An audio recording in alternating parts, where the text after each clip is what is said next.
Hello friends, आज मैं लेकर आई हूँ टाइफाइड को हल्के में ना लें।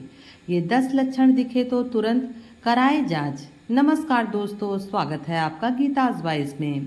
क्या आपको लगता है कई दिनों से बुखार है, साथ में कमजोरी, सिर दर्द, भूख कम लगना या पेट खराब रहने जैसी समस्या हो रही है? तो इसे सिर्फ सामान्य वायरल बुखार समझकर नज़रअंदाज ना करें। ये टाइफाइड के लक्षण भी हो सकते हैं। आज के इस वीडियो में हम जानेंगे टाइफाइड क्या होता है, इसकी शुरुआती और प्रमुख लक्षण क्या हैं, इसकी जांच कैसे होती है, इलाज किस तरह किया जाता है और टाइफाइड में क्या खाना चाहिए और किन चीज़ों से बचना चाहिए।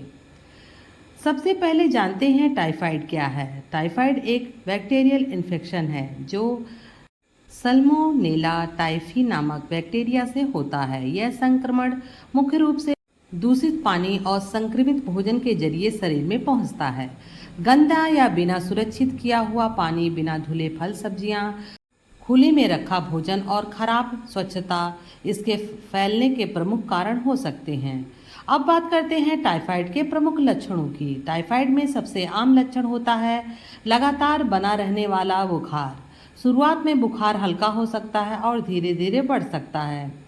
इसके अलावा सिर दर्द, शरीर में कमजोरी और बहुत ज़्यादा थकान महसूस हो सकती है। कई लोगों को भूख कम लगना, पेट में दर्द या असहजता, मितली और कभी कभी उल्टी की समस्या भी हो सकती है।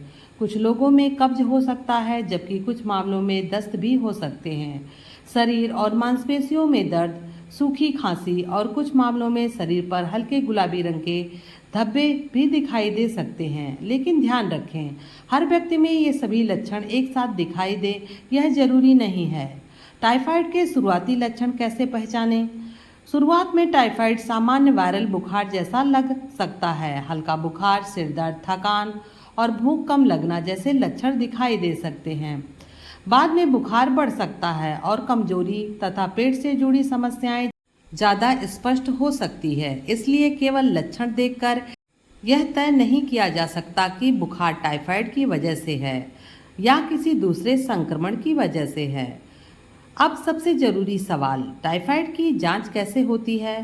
टाइफाइड की पुष्टि के लिए डॉक्टर आपकी स्थिति के अनुसार जांच की सलाह देते हैं।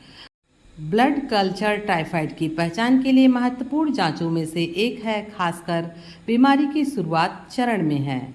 इसके अलावा कुछ जगहों पर विल्डाल टेस्ट भी किया जाता है, लेकिन इसके परिणाम कई कारणों से प्रभावित हो सकते हैं। इसलिए केवल विडाल टेस्ट के आधार पर खुद से टाइफाइड की पुष्टि करना सही नहीं है। कुछ मामलों में स्टूल या यूरिन कल्चर जैसे जांच भी डॉक्टर सलाह के अनुसार कर सकते हैं। इसलिए अगर लगातार बुखार बना हुआ है तो बिना जांच के खुद से एंटीबायोटिक शुरू करने की बजाय डॉक्टर से सलाह लेना ज़्यादा सुरक्षित है।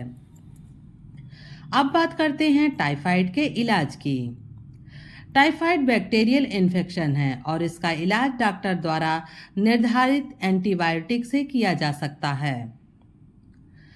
कौन सी एंटीबायोटिक और कितनी अवधि तक लेनी है, यह संक्रमण की गंभीरता और स्थानीय स्तर पर मौजूद एंटीबायोटिक रजिस्ट्रेशन जैसी चीज़ों पर निर्भर करता है। इसलिए किसी दूसरे व्यक्ति की दवा देखकर अपनी दवा शुरू ना करें। डॉक्टर ने अगर एंटीबायोटिक का पूरा कोर्स बताया है तो उसे बीच में बंद ना करें, भले ही आपको कुछ दिनों में आराम महसूस होने लगे।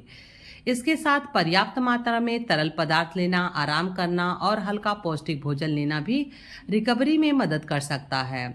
अब जानते हैं टाइफाइड में क्या खाना चाहिए। इस दौर शरीर को पर्याप्त पानी और तरल पदार्थ मिलना जरूरी है।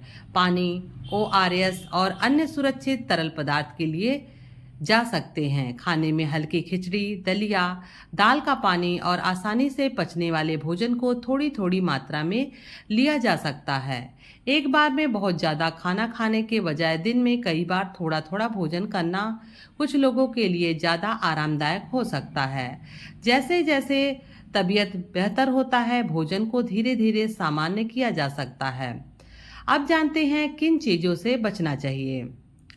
बहुत ज़्यादा तला भुना और मसालेदार खाना, अस्वच्छ या सड़क के किनारे का भोजन और बिना सुरक्षित किया हुआ पानी लेने से बचें। अगर किसी भोजन से आपको पेट में परेशानी बढ़ती है तो उसे कुछ समय के लिए रोकना बेहतर हो सकता है।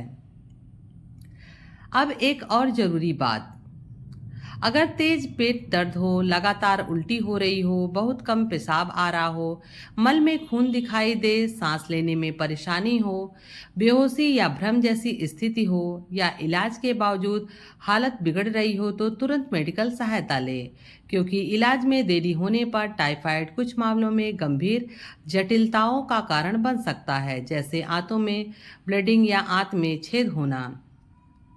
लेकिन घबराने की जरूरत नहीं है। समय पर सही जांच और डॉक्टर की सलाह के अनुसार पूरा इलाज मिलने पर ज़्यादातर मरीज ठीक हो सकते हैं। अब आखिरी में जानते हैं टाइफाइड से बचाव कैसे करें। हमेशा सुरक्षित और साफ पानी पिएं। खाना बनाने और खाने से पहले साबुन से हाथ अच्छी तरह धोएं। फल और सब्जियों को अच्छी तरह धोकर इस्तेमाल करें। खाने को अच्छी तरह पकाकर खाएं और खुले में रखे भोजन से बचें।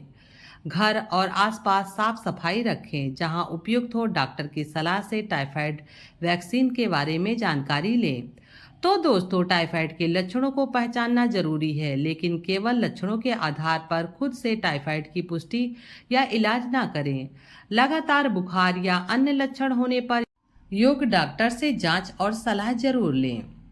अगर आपको यह जानकारी उपयोगी लगी हो तो वीडियो को लाइक करें, अपने परिवार और दोस्तों के साथ शेयर करें और गीतास वॉइस को सब्सक्राइब करना ना भूलें। मिलते हैं अगली वीडियो में ऐसे ही उपयोगी स्वास्थ्य जानकारी के साथ। तब तक के लिए धन्यवाद। अपना ख्याल रखें।